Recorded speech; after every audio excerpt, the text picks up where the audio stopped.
everybody, welcome back. Thanks for dropping in to hang out with me for a few minutes today. Today we're going to play the classic NES game, Kung Fu.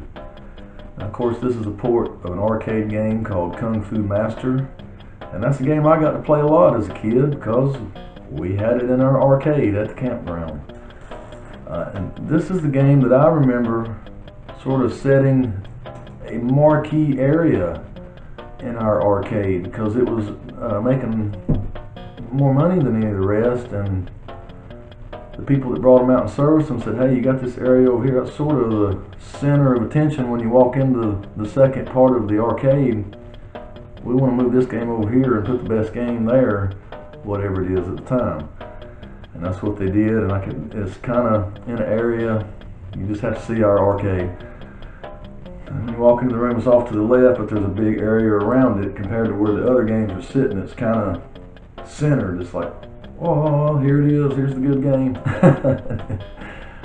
So I got to play this one a lot, and I think this one made a lot more money because it's such an easy concept, such an easy pick up and play game. Anybody can put a quarter into this game and have fun button mashing and killing all the enemies that just come at you from both sides. First couple of stages are pretty easy, about anybody can do it, so I think that's probably why it made a little more money compared to something like Super Mario Brothers or some of the other harder games, Donkey Kong or any of the old space shooter type games. Those are kind of hard. But I can remember a guy that lived down the street from the campground during the summer when the pool was open. He'd come over pretty much every day. He'd pay to get here, and the first thing he would do would go play this game. And he would put a high score on it that nobody could even touch. Every day this guy's initials were in the arcade machine because we cut them off at night and it would erase your initials. It didn't stay. Nobody got the high score for the summer or anything like that. It was a day-to-day thing. And he had it every single day. And he had a really good strategy. And I'll tell you what that is as I go along here. And it made sense. Nobody else had enough patience to do this. You just wanted to go to the end and see if you could get to the boss, the last boss. This game has 5 levels. They're all pretty much the same. A couple of them have little variants with different enemies, but each stage has a different type of boss at the end. And after the 5th stage, you beat it. It shows you saving your girlfriend, and then you start right back over at the beginning. And then it's a little harder. And I don't know how many times you can go through it. There's no telling. I don't have enough patience or skill to make it that far. But here we go, the classic black box NES game, Kung Fu. Let's go. Okay, here we go. Got 1-player and 2-player game. Game A, Game B. I assume Game B is a little harder. I'm not sure. I can't remember. We're going to go Game A. So this is arcade style. It's really about the points and having the high score. You'll see here, if you kick your enemy, you get 100 points.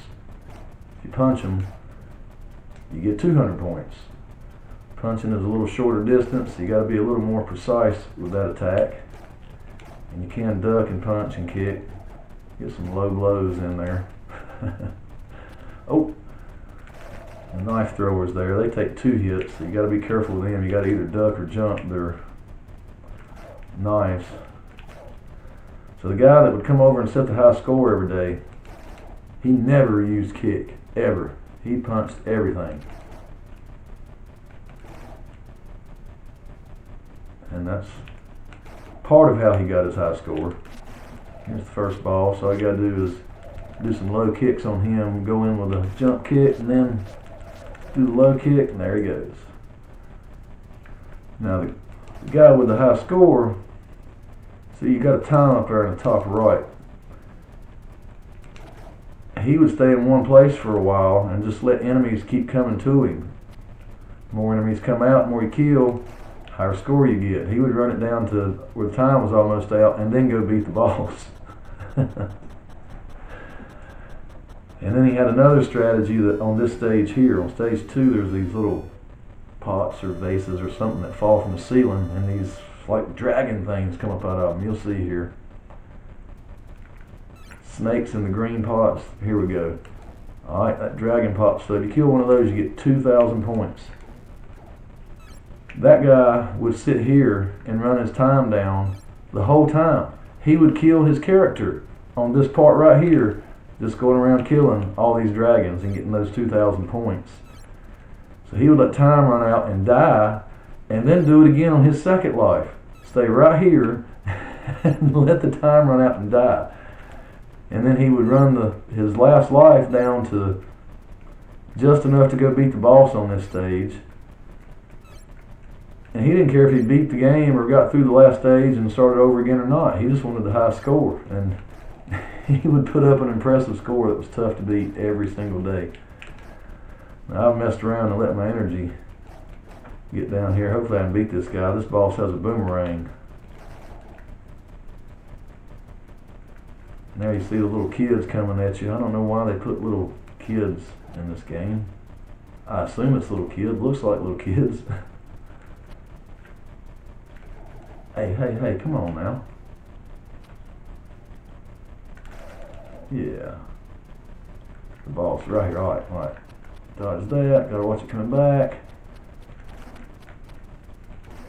There we go. Whew. Heard that chime there. It's getting a little low on time, but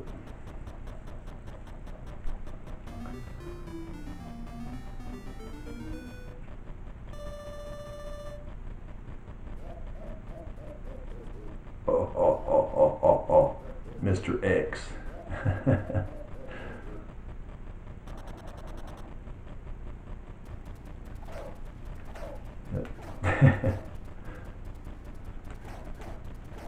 He just gets down on one knee and punches those kids in the face. Oh! Forgot they did that. They'll jump up on your head. I think if you jump, like if you're down, if they jump up and you jump up too, it blocks that. Oh, got an extra man.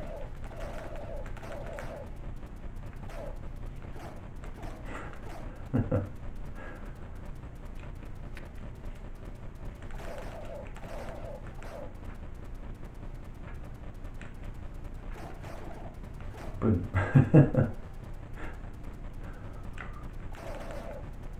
Alright, so the boss for this one is a big muscle guy. But there's a trick to beating him. A jump kick and a few low blows and he's done. Get out of here.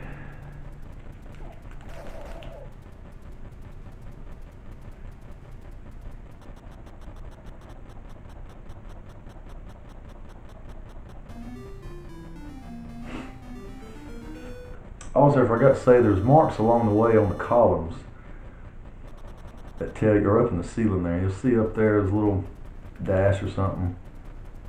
I guess that's 1. And there's 2. I think you go to like 6, and that's where the boss is. How you know kind of where you're at. Oh, stupid butterflies.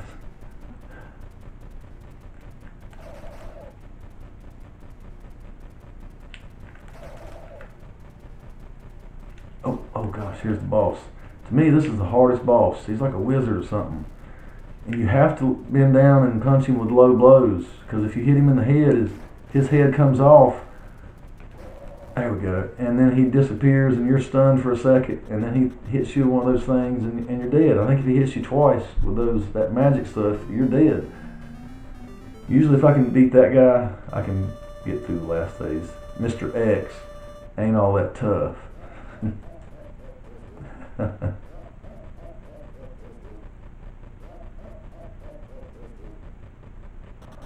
Alright, so this is the last stage.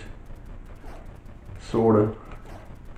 Again, when you beat it, it shows you, gives you an ending with your girlfriend, but then you just go right back and do it all again. I guess she's like the princess from Mario Brothers. She just keeps getting captured.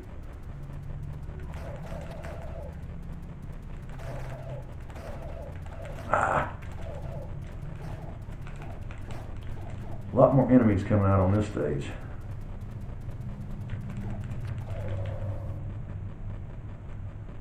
Well, darn. Let's try that again.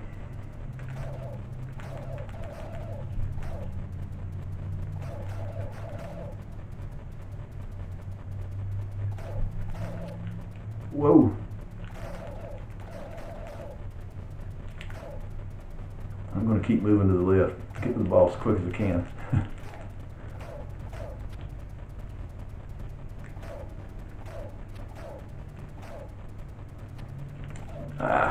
Uh-oh. That wasn't good.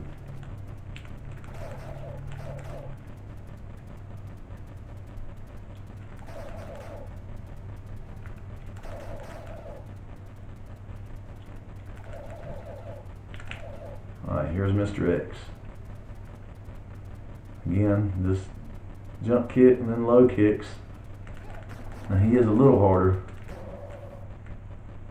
I say that a little harder and he beats me. Alright, I'm going to do it this time.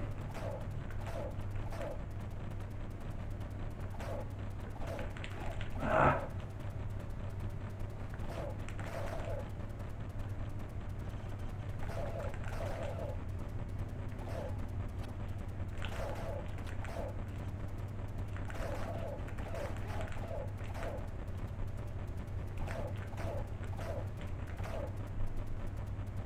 Okay. Doing a little better this time. Paying a little more attention.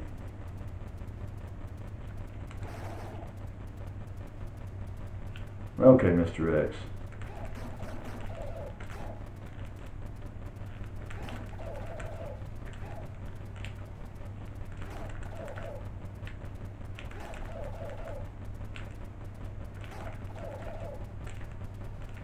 Okay, let's put a fight.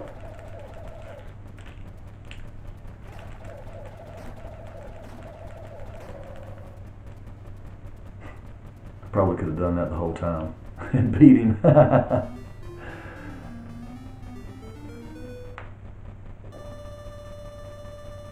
So you saved your girlfriend.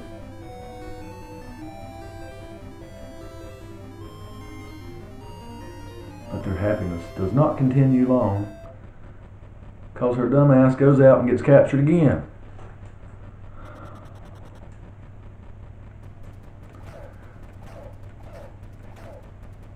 See how far we get. If you'll notice up in the top where all your stuff is, all your meters, and the size where it shows your life, it shows like a little green dragon head. I guess that's what it is, I think. And it shows -1 now, so that means you've completed the round once. I have no idea how many times you can do it. Never looked it up.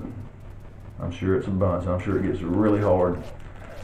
I know in the second round here, the enemies keep coming at you when you're at the bosses. So you'll be fighting the boss, and enemies will be coming up behind you, which makes a big difference. I'm gonna go ahead and stop it there. Seen it once, you've seen it the whole time.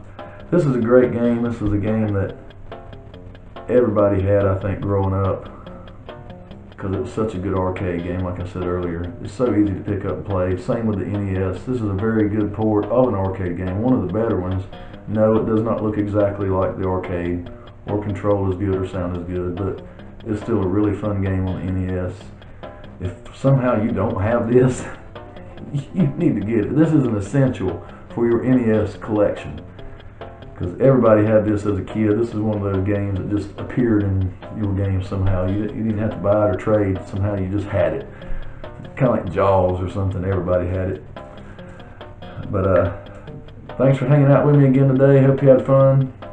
I'll see you next time. Hit that like and subscribe. Help me out if you can, if you don't mind. I'll see you next time.